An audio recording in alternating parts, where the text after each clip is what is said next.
Hello everybody, welcome back. Part 2 now of this build for Jim. This is a build for Jim Stein, who sadly passed away recently, and this is a kit that he started, never finished. So a few of us are building this and actually and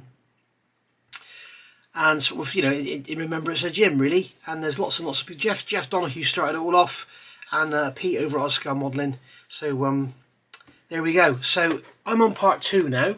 I've done a little bit of work off camera, as I said I was going to do. This is not going to be a full featured build, and I've basically gone on and done the front end.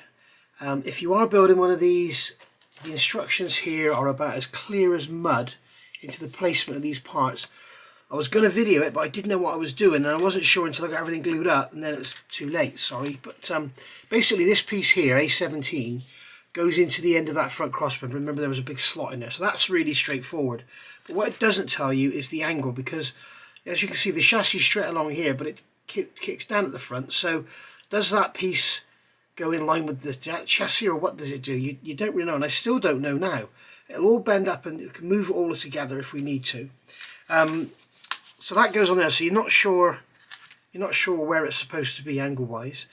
And then it shows these side pieces going in. As you can see down here, it shows that the side is right down. It's you know, that piece there, which is this piece here, is right at the top of them. And so what I did, I glued this onto here, onto the chassis, and then I glued these two side pieces in, but I only actually glued the back end. I let it all kind of set off. And then what I found was when you put the bumper on, there are two little notches in there that centralise the bumper, but there's like a shelf on the top of this part. You can't see, well, you can kind of see it here.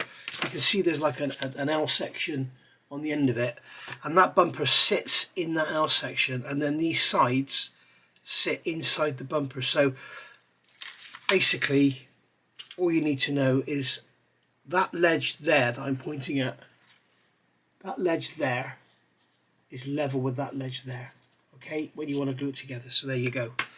And as I say, as far as knowing the angle it goes at, whether it continues with this slope down or whether it's straight or not, I don't know. But as I say, as an assembly, we can just move it all around and get it to flex. Obviously, I think the only thing that's going to matter is the position, how it looks against the front, because it's, well, as you can see, it's all sticking out the front here. So all that really matters is how it looks. If it looks daft, we just ply it up a bit. So I don't think anything actually sits on it. I'm not sure where the radiator goes. It looks like the radiator is actually attached to the body, so we're good to go. So you'll also notice I have now glued the front of the chassis together. I said I didn't want to do that. Well, I've actually discovered that you can actually get the engine in and out without having that front glued. All we do is push the prop shaft in like that, move the engine over to one side, put it in like that, pull the chassis apart, and in pops the engine, and there you go. So that's the engine in. There's a hair there, and then to get it out we just do that, pull it out that way, pull it out that way, job done. That usually is just falling out the back of there because it's not glued in. So there we are. So that is the front end of the chassis built up. Now the next bit it's asking us to do, we've got some bits and pieces to do here. I have worked out that I can put this in, so I can put my,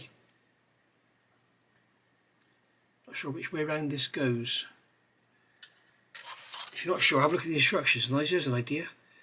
So that's going, that lump there, it's got a lump on one side and it's plain on the other. That's going to the left hand side as we look at it now. And then that is going to glue in on top of there.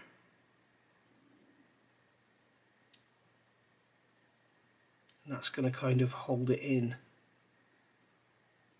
If I can get it to go in.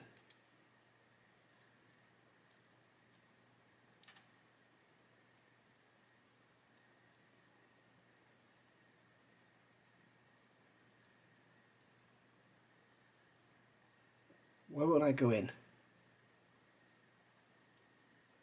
Come on. And you know, just now it dry fitted in there lovely. Of course then the camera was off. There we go. So that's gone in like that now. There's another piece to go in on the other side. I need to keep this turning so it's easier to put the rope on. But as you can see, with that like that, I can still get the engine in just like so, and I can just clip that onto the side of the transmission there, just like that. So it's all coming together nicely. So the only reason I want to leave the engine out is because the whole chassis and everything is going to be painted olive drab, but the engine is actually like a gloss green, so I want to paint it separately. So that's why I'm trying to go around it this way. But as you can see there, we can put all this together and take it all apart again. So I need to decide what I'm going to do next, assembly wise. As you know, I've got the axles built up. I did these previously, so they're all nice and dry and hard now and ready to go. So we can look at getting the springs on. I need to get these plates onto the rear of the chassis here, these two. I've made these up, by the way. These are photo etched brass. They give you guides on how to bend them. Pretty sort of rough idea, but that goes like that, and you can see it's sort of somewhere in the ballpark there. What I've done is, rather than worry about the paper, I've got them back to back each other and just sort of made sure they're sort of roughly the same. And I literally bent these up with a pair of tweezers. I literally just got a pair of tweezers, bent them up, and then for this radius bit here, I just put it down on a soft base, got a steel rod, and just literally rolled it in there like that, and that made it sort of just bend up a bit. So that's how that is. Don't fuss too much about them. They've got this accurate shape to them and all that. When you actually look at the real model, they're like way up in there. You can't even see them. So, you know, don't worry about it too much. For once, cut like this, with the position of them and that design of the truck, they could have got away with making them out of plastic. Quite often they're not right when they're made out of plastic because they're too thick. It's lovely these are photo etched, but it's a shame you're not going to see them. In fact, if you have got another GMC truck kit and it's got these little bumperettes made of plastic, perhaps use them on this and save these for the GMC you're building that's going to be where they're going to be on show. So anyway, so I've got these little bits on there, and then they're shock absorbers, should I say, not little bits. And then I've got to put these plates on here, and then we'll start looking at getting the springs on. But before we get the springs on, we need to have the axles built. So and also I will put these springs in place, but I will not actually physically glue them, because you've seen me do this on trucks before. You need to be able to swivel the back end. If you glue that there now, okay, and imagine this is the spring here. If you glue that on and it's like that, exaggerated, even if it's like just off, your back wheels will be up in the air. So you want to make sure that when you glue it all together, that everything pivots, and then when it sits down it can move, it can find its own centre, and then when it's all down on the ground you can then glue it.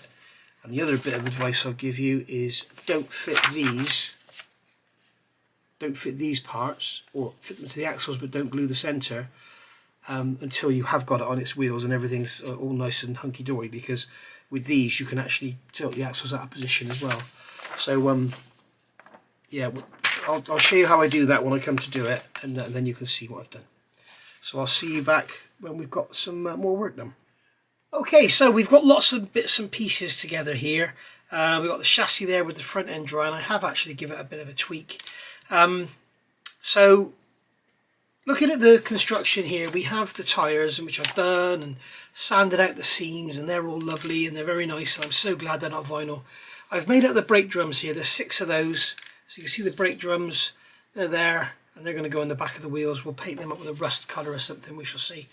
And then with the wheels, it's telling us to fit polycaps. So basically what we're going to do is, like with these inner rear wheels, we're going to fit a polycap in there, and then the brake drum will go over and that will hold it in. But I want to paint everything first, because otherwise if we just glue these in, as you can see when you look through the wheels, you're just going to see green plastic through the hole. So I want to sort of give it a bit of interest to look through there. The other thing is, you've got these tyres and you may be thinking, oh great, they've made the tyres and the wheels separate. So what we can do is paint the tyres and then fit the wheels. Well, the trouble with that is you can fit the wheels, which is great, but then you've got this rim which goes on, and that it's got a seam in it where it attaches to the other wheels. So basically what's happening there, if I can try and push that one out, basically what's happening there is that rim is going to glue onto there like that. So we're going to have a seam. So if we paint everything first, it makes life a lot easier, but you're going to have a glue seam in there. So I've decided I'm going to just paint everything as if it's, you know, if you bought aftermarket resin wheels, they would be moulded in one piece 9 times out of 10. So that's what I'm going to do. And you can see they go together very nice, but there is a bit of a seam. There's a bit of a visible seam where that wheel splits. So I'm not going to worry about it too much, but especially on these inners, you can see there's the seam in there. You can see the step. So that's what we're going to have to deal with if you paint everything first. So I'm just going to do it all together. Just looking at the tires here, they kind of have a good and a bad side, it looks like, but I'm not going to worry too much on the inner wheels at the rear.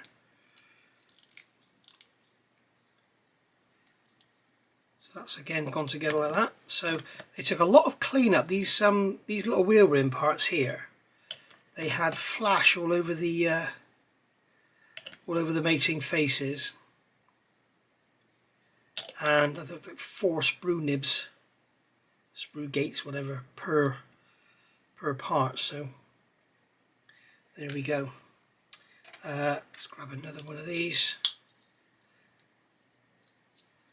You see, it's all a very, you can hear it sort of clipping together. It's all a very snug fit. It's actually not a bad little model, this, I mean, especially for the money. I mean, 25 quid, bloody hell. You know, you can't get you can't get a lot of 1/48 aircraft for that these days, let alone 32nd. Unless you're talking about the sort of Revell Spitfires in 32nd, which aren't really worth bothering with. If you're into accuracy and stuff, if you want a cheap model and you want a 32nd Spitfire, then fill your boots. Okay, so that's those done. So I'm going to go on now and get the rest of these glued up. And then we'll see what we're going to do about any seams or anything. I'm not sure if we need to do anything about any seams. But,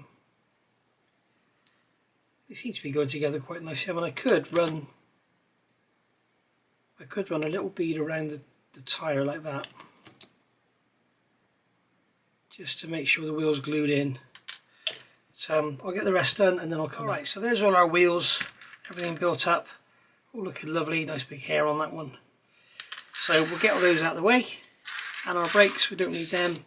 We'll get some painting done when the glue dries. I've actually fitted these front leaf springs. Didn't think I needed to do it on camera because it's quite obviously just go into 2 recesses, and the fit with the front axle is absolutely gorgeous. Very, very nice indeed. I've also fitted to the axles, I fitted the input shaft, the input yokes into the axles, into the differentials, and the little cap that goes around them. And that axle on there is a beautiful fit. So I'm just eyeing it up, and it's nice and square with the front bumper, so we know when we put the model down, then the front bumper will be nice and square. So that's all good. Now there's these 2 pieces here, C15, that I purposely left off in case I had to mess around with the height of the axles or something, but we'll get those on later. As I say, that is a beautiful fit, so I think what I'm going to do is actually get some cement in here and get this front axle fitted, and then let it dry overnight. It's actually quite late at the moment. It's Monday night, Monday the 26th today, yeah, 26th of, or was it the 25th? Yeah, it's the 25th, it's Tuesday the 26th now, it's gone midnight. So dentist tomorrow, or today. Yuck. So there we go, plenty of cement in there. We'll get a nice strong welded joint, and then once that's all dry I can put those little caps on. I didn't want the caps to interfere with the fitting, or if I had to do any jacking or anything. So I'm just going to, obviously this differential is getting in the way of having it sitting flat. So I'm just going to grab a couple of sponges. These are fairly equal height. And then we should be able to see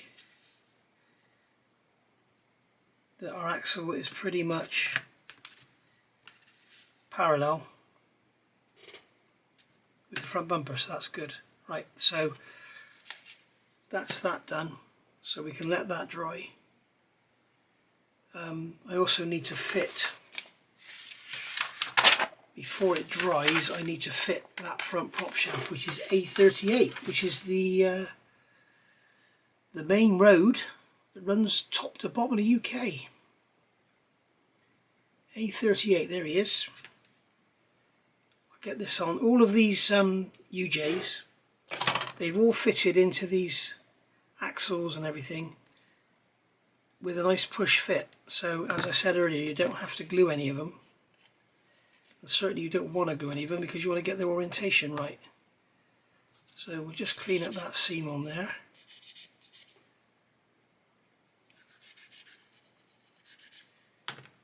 Sliding joint on there that goes to the rear.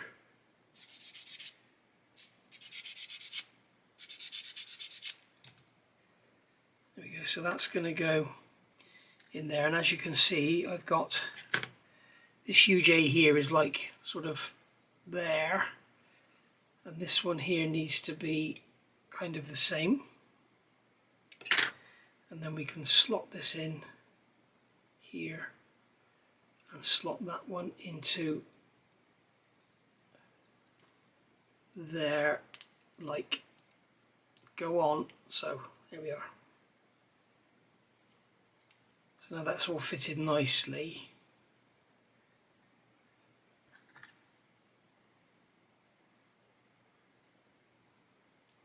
So I'm going to put a drop of cement on here. See that then, how it dripped? That's what you've got to be careful of with Tamiya cement. 1 minute you do get nothing on the brush, next minute it's dripping everywhere, so you have been warned, be careful. So that's all good, that's all good. So that front prop shaft is in and the axle is in. So we'll get some cement on there, and we'll get some cement on there, make sure it doesn't fall out. There we are. So that's that done. So we can leave that to dry. And then fitting the rear axle is going to be very complex with all these different shafts and everything going in. We've got the, I've fitted this one, again these UJs aren't fixed. But there's this little sort of carrier bearing for the rear prop shaft, which goes onto the intermediate axle. So there we go. Right. And as I said before, I'm not going to glue these springs on.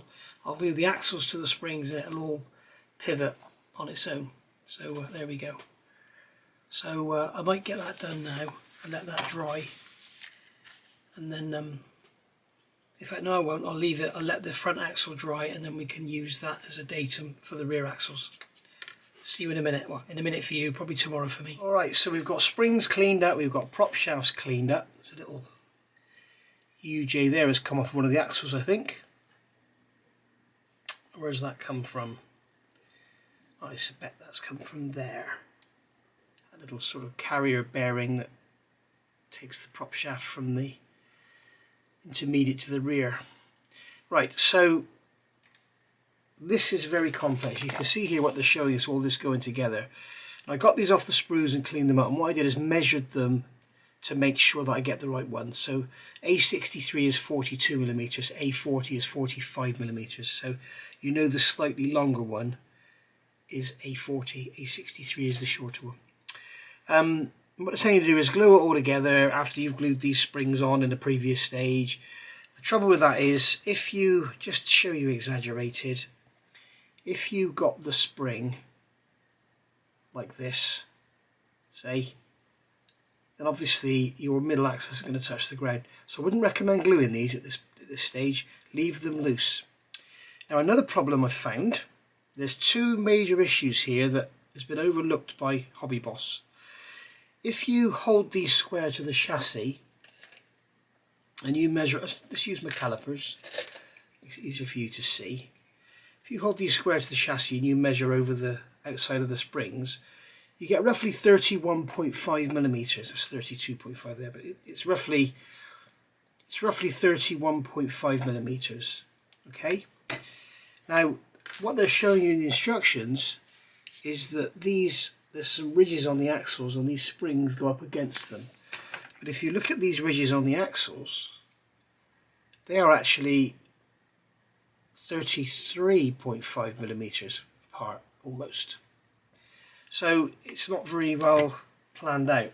There is also no location, so your axle could be anywhere radially. You could put it on here. Okay, you put it on there like that, and just there's no location that way, and there's no location that way. So it's all sort of floating around in the wind, as it were.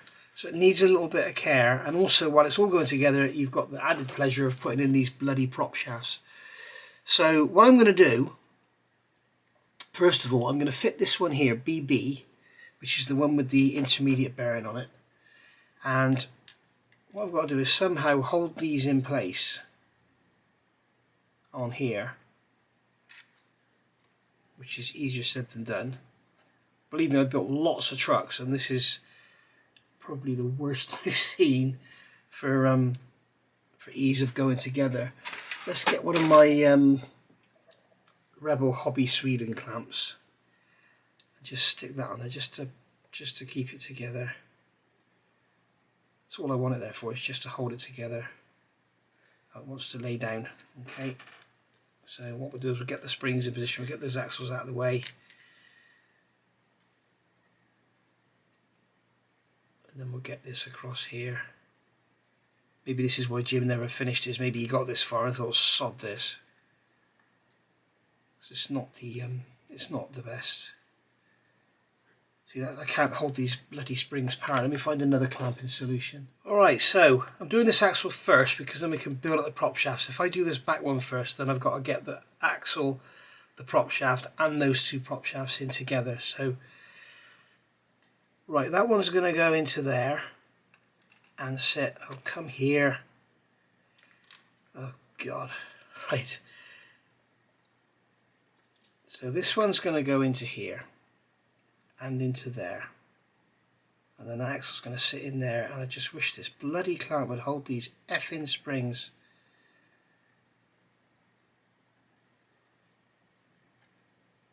I'll tell you guys, I'm going to do this off camera and I'll come back and show you what I've done. In fact, no I won't, I'll leave it like it is now. Right, so what I'm going to do is get this here so it's roughly centered on those springs.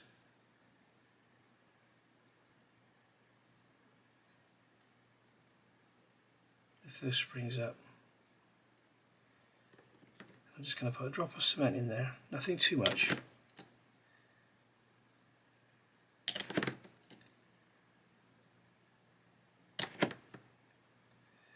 Come on, let me have something on the bloody brush. It's all or nothing. Right.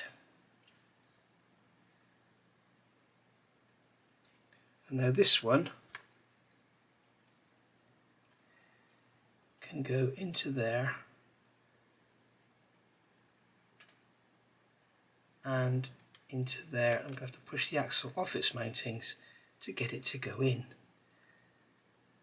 Oh Christ almighty. Excuse my blasphemy.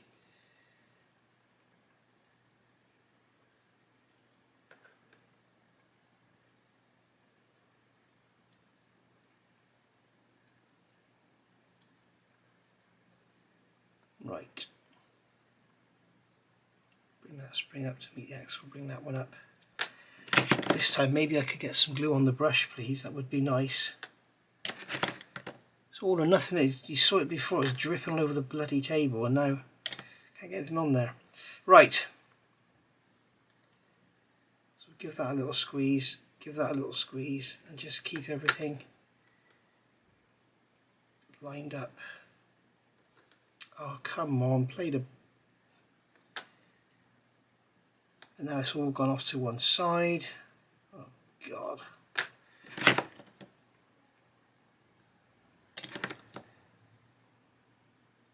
Right, that should be a decent enough amount to hold it in place. Okay, so what we can do, oh Jesus. Oh, look at this is just unbelievably bad. It's just falling apart in my hands.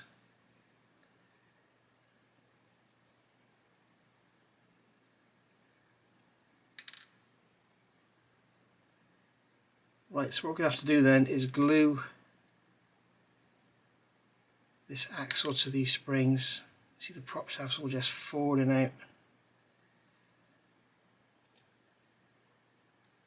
And then while the axle's in the horizontal position, I want to make sure the diff nose is sort of pointing forward.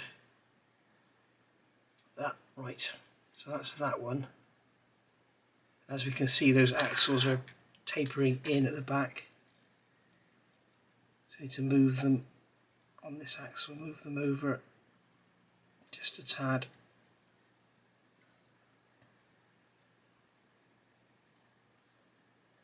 If you're a beginner, I don't think you're going to manage this.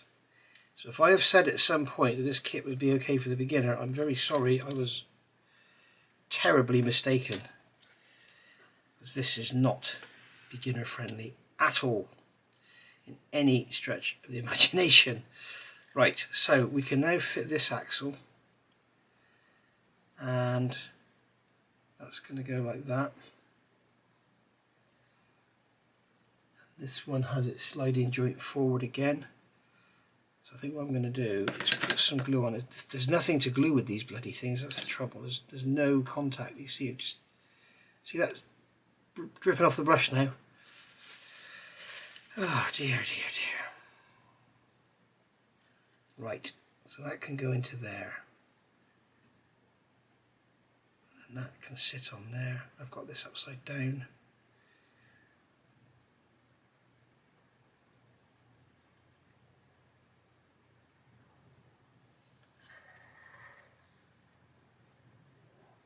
Okay, so we'll get some cement into there.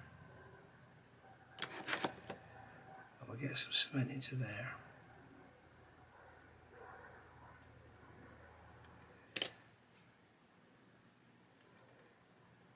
And we've got to make sure these axles are equal about, so they've got like a 1mm gap between that location ring in all four positions. And then I'm going to get my trusty parallel bars and then stand the chassis on its axle stubs. Let's move these over.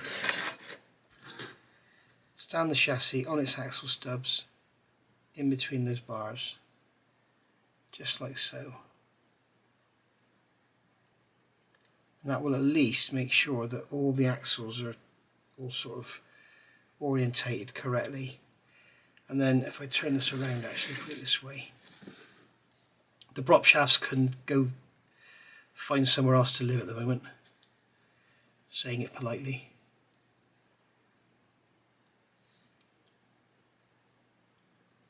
So there we are. And what we want to do is make sure it's all square. Get the bars off that sticker because that's not helping. Right. Put this one in.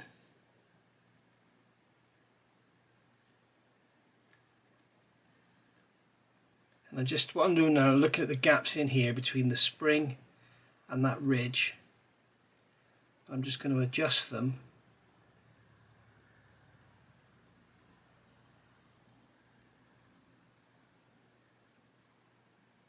so that we get equal amounts of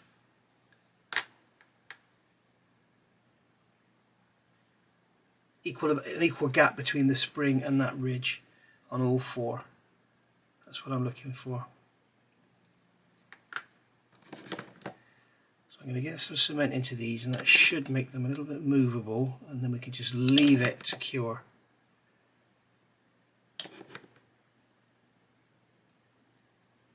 See, you can't get any bloody glue on the brush again now.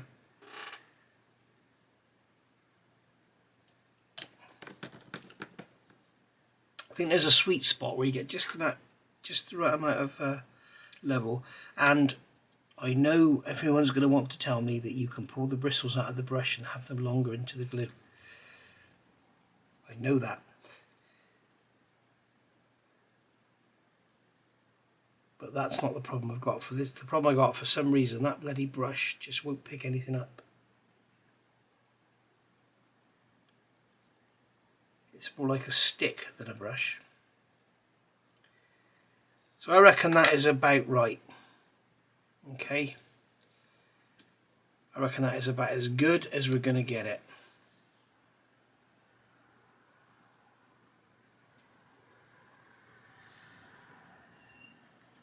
So if I square this up, if we look up here,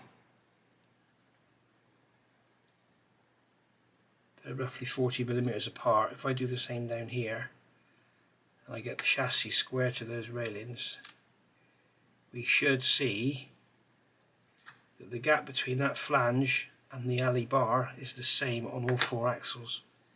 So I'm happy with that. So that can all cure.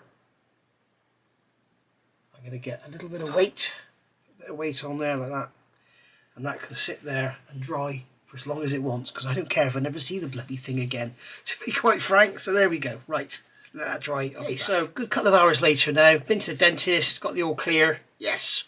So that's another, I leave it 8 months. I don't go every 6 months, I go 8 months. So bloody expensive. So we get these weights off of here, we get the chassis out. While I was off camera, while it was all still a bit soft, I fitted these prop shafts while it was all pivoted up, and then I put it back down on the bench. I put some cement into here, glued these springs solid, and then put it down on there, and then after a little while I fitted these little arms there and then put it back down on there. So it's been sat now for a good hour and a half with all of this weight on. So now when we put it down on our wheel, well, we put it down on the blocks. The trouble is I don't know if this mat is dead flat, but what we should find now is we've got that side there is up a bit, but I'm not going to trust the mat. You see it's gone now.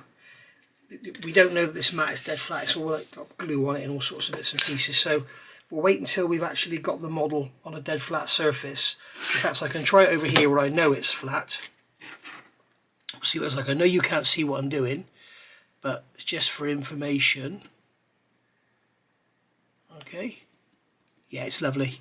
So yeah, there's obviously there's a lump there, there's a lump there, obviously, and there's all sorts of lumps here. So obviously what's happening is the glue is making the blocks sort of not parallel. So be careful of that as well when you do yours. So I can put those blocks away, so they're out of the way. And we can carry on with the build. So I've got the exhaust off and given it a good clean up. I've also opened up the end here to make it look a bit more authentic. They do actually mould it open a bit, but I just wanted to open it up a bit more. And I'm just going to go in there with a knife just to really thin that edge out and make it look authentic. That's going to go on, but I'm going to put the engine in first. I'm going to paint that separately and then put it in after. It goes in with like this little bracket here. And I fitted that bracket because I wanted to fill this hole here. I've used super glue to fill them with holes, and then you don't get any sink marks. So there we go. So that's going to go in like that. Sorry, that's going to go in like that sort of thing. And you can see it's a lovely fit, and it's very easy as well. Sometimes exhausts are a bit tricky to fit. That's a very nice design on that one. So there we are. So look at the instructions. We've done all this. We haven't fitted the engine yet. We haven't fitted the cable to the winch. So now we've got little bits and pieces to go on here. So we've got the shock absorber actuators. We've got the towing hooks to go on the front. Oh look, they've actually showed us the position of something. I wish they'd done that with this frame. And then we've got these torque reaction rods to go on the back. And then we're into the wheels, which is already done. So once that's done, I think we're ready to start looking at getting some black primer on it. So I'm going to get all this done. If there's anything of note, I'll come back, but otherwise I'll just come back and show you what it looks like when it's done.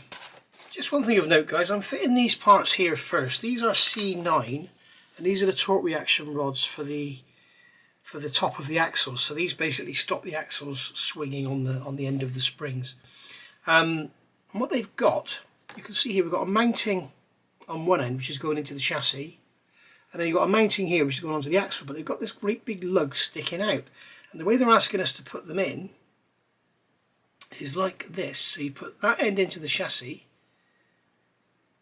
So we put that end into the chassis, and then we put the other end into the axle. It doesn't want to go because it knows the camera's on. And then you've got, let's try once more, if not I'll just have to explain it. There we go. So you can see you've got that great big rod going over into the chassis. Well, that's not right. That shouldn't be there. So I'm going to take my cutters and lob it off. Goodbye. It's just started absolutely pouring down, and I'm expecting a parcel any minute. So there we go.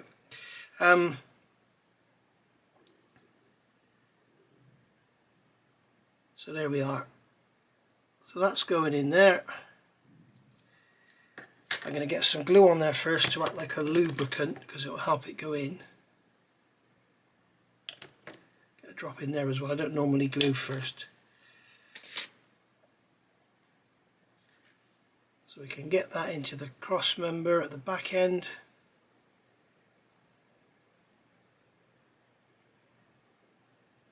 And then on the front end it can go in there. There we go. And we'll get another drop in there. And another drop in there.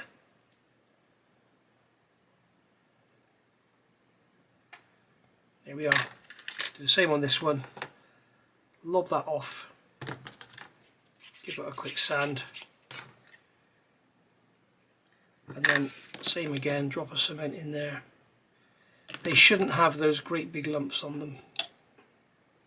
I don't know if you can hear it, but that is absolutely pouring down out there.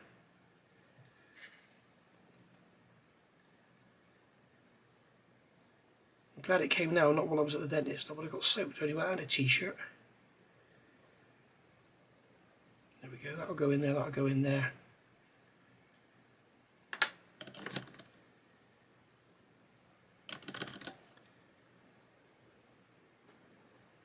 There we are, so that's that done. I don't see why it's got those great big rods going over to the chassis.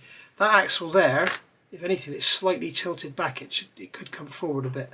But I'm not going to mess with that now because it's all solid. But and all this is going to be covered with a bed anyway. But when you look at the side of your axles, I think they haven't shown you this in the instructions at all, but when you look at your axles that way, when they're fitted, your diffs need to be facing dead forward. You can see this one's pretty much facing forward.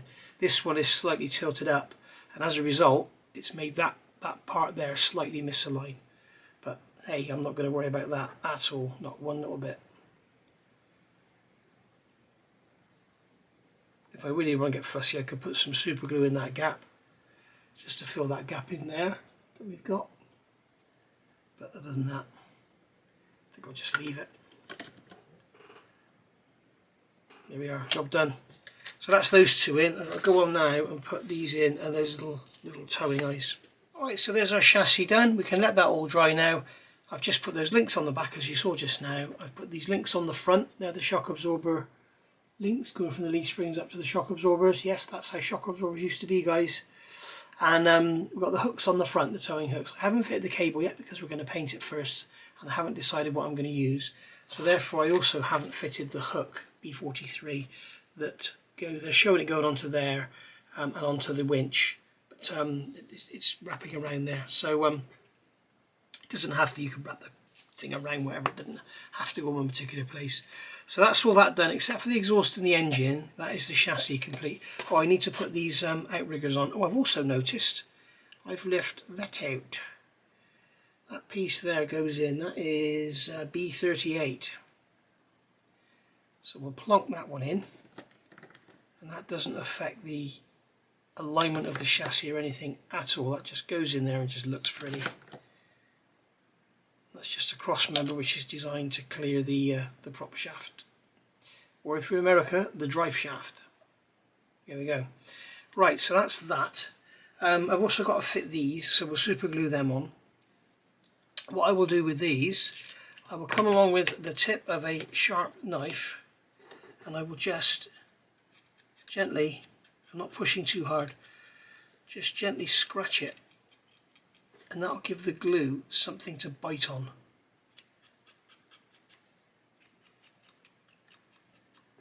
Okay, and then this edge here is literally going to be a butt edge, so that is going to go on kind of like that, if you like, and that'll just get super glued into place. So I'll do them now. The engine obviously will go in after it's painted. I want to get the chassis, let it all dry, let the chassis get primed in black, and then we can spray it in some olive green. Now the wheels and tyres, as you know, I've assembled them. When you look at the outer wheels here, these are the only ones that are affected, you can see that inside the wheel there is a step, and I don't like it. I want it gone. So what I'm going to do is put Mr. Surfacer in there, or maybe some super glue, probably Mr. Surfacer, and I'm lucky that I've got a lathe, and I'm going to stick them up in the lathe and I'm going to turn the bores and get them all nice. So I will do that. I won't do that on camera, but I'll show you the result when it's done. So we'll get that done probably tomorrow now, because as I said, I don't want to go out and get absolutely soaked. I'd get soaked walking the sort of 15 feet to the garage, I think. So we'll get them on. And there we are. We can get the engine primed in black, we can get the exhaust primed in black. We won't bother priming our wheels yet until we've got them all machined. And then we can start on the bodywork. Now next up in the instructions is the wheels and tyres, which we've already done. And here they're telling us, I've been looking at this and I'm looking at perhaps fitting the window in here and then sealing up around, because we'll have a gap around it because this is open top. You don't want to see a gap around the glazing. It would be like a metal, these glazings sat in like a C-section frame with a rubber trim around it, and so you don't want a sort of a frame, an edge going around the black. The other thing is, Jeff kindly messaged me yesterday and told me that the throttle pedal is not caught up in the instructions. I can't remember what part number he said now, but I'm guessing it's on sprue B, and we should be able to see it. Yeah, there it is, B42. So B42, that pedal there has got this piece on the back, and that piece on the back is going to go into that little groove in there, those two grooves. So they're not telling you to put the throttle pedal in, so this is going to be a throttleless truck. And usually what happens is they forget, and then the next picture's got it in, but they've completely forgotten to tell us to put it in. So there we are. So don't forget to put that one in. So we'll get that done. The other thing I noticed is a bit daft. Here you've got C17, which is your headlamp bucket, okay, and they're telling you to paint the inside of that silver. And then you've got C14 going on and GP1 going on. Well, I'm wondering if there should be a question mark there, because GP1 is going to sit in C14, which sits inside the headlamp bucket. There's your headlamp bucket, C17. So you paint the inside of that silver, and then you stick this over the top, C14. So I could only assume that that should be optional. Either you put the glazing in or you have that in. We'll have to have a look at that. I'm not sure if the glazing will fit in there, or if it's going to be too big. In fact, let's have a look.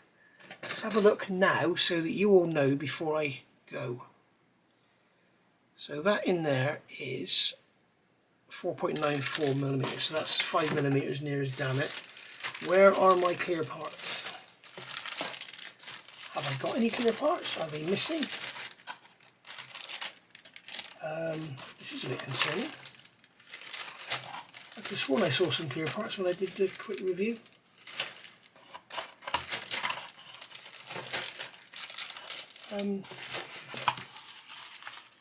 We don't appear to have any clear parts.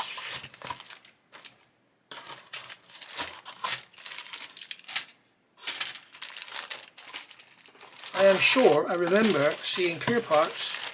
They're under there, aren't they? Phew, that was close. So C14, no, it's not C14, it's GP1.